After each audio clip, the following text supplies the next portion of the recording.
Hello everyone, Babu skin and hair care থেকে নেহা রায় বলছি। সবাইকে শুভ বিজয়া জানিয়ে আজকের ভিডিও স্টার্ট করছি। সবাই নিশ্চয়ই খুব ভালো কাটিয়েছো দুর্গাপুজো। আমিও মোটামুটি খুব ভালোই কাটিয়েছি। বৃষ্টিতে ভিজে ভিজেও কিন্তু ঠাকুর দেখেছি। তো যারা যারা আমার মতো বৃষ্টিতে ভিজে ভিজে ঠাকুর দেখেছো, আমি কিন্তু হেলমেট পরেছিলাম যেহেতু বাইকে করে ঘুরেছি। তো মাথায় কিন্তু আমার জলটা পড়েনি, গায়ে জল পড়েছে, কোনো প্রবলেম হয়নি।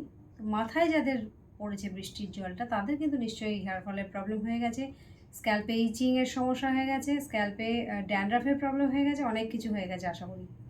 ঠিক আছে, তো এই যে পুজোর জন্য আমাদের আগে থেকে যে প্রিপারেশন, এই যে স্ট্রেটনিং স্মুদিং করা বা ন্যানোপ্লাস্টি হ্যানা ত্যানা অনেক কেমিক্যাল প্রোডাক্ট অ্যাপ্লাই করা, হাইলাইটস করা, এই সব কারণে কিন্তু আমাদের হেয়ার ফল কিন্তু আরও বেশি পরিমাণে বাড়তে থাকবে। তো পুজোর মধ্যে অনেকে কেউ ওটা গুরুত্ব দেয় না, কিন্তু পুজোর পর থেকে তো সেটা নিয়ে ভাবতে হবে, তাই না? তো এই যে ভাবার সময়টাতে আমি এসে গেছি তোমাদের সাথে যে তোমরা কি করতে পারো বাড়িতে বসে। সবসময় তো পার্লারে যাওয়া সম্ভব না, ওই জন্য তোমরা কি করতে পারো, একটা জুস খাও যেটা তোমাদের হেয়ার ফলকে কন্ট্রোল করে দেবে। 5টা ফল, বেশি না, 5টা ফলের জুস তোমরা 7 থেকে 10 দিন তোমরা খাও। সেটা স্মুদি বানিয়েও খেতে পারো বা জুস বানিয়েও খেতে পারো। স্মুদি হচ্ছে ফাইবারটা থাকবে, আর জুসটা হচ্ছে ফাইবারটা থাকবে না, তাহলেই হলো। 5টা ফল তোমরা দেখে নাও যে কী কী বলছি।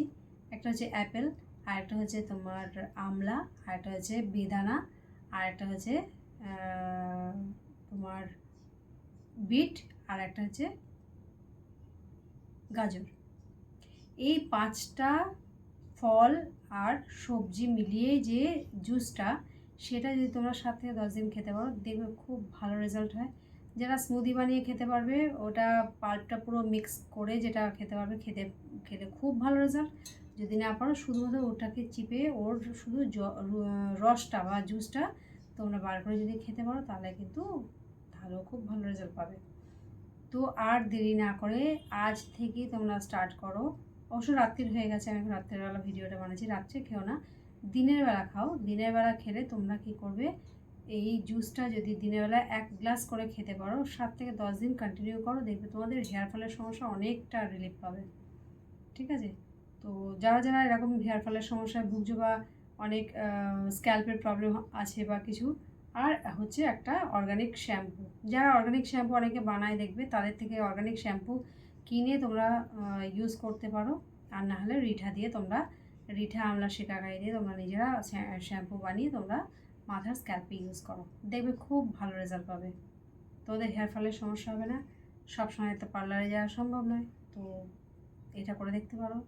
ছোট্ট একটা রেমেডি শেয়ার করলাম। পরের ভিডিওতে আবার আসি অন্য কোনো টপিক নিয়ে। ততক্ষণের জন্য টাটা।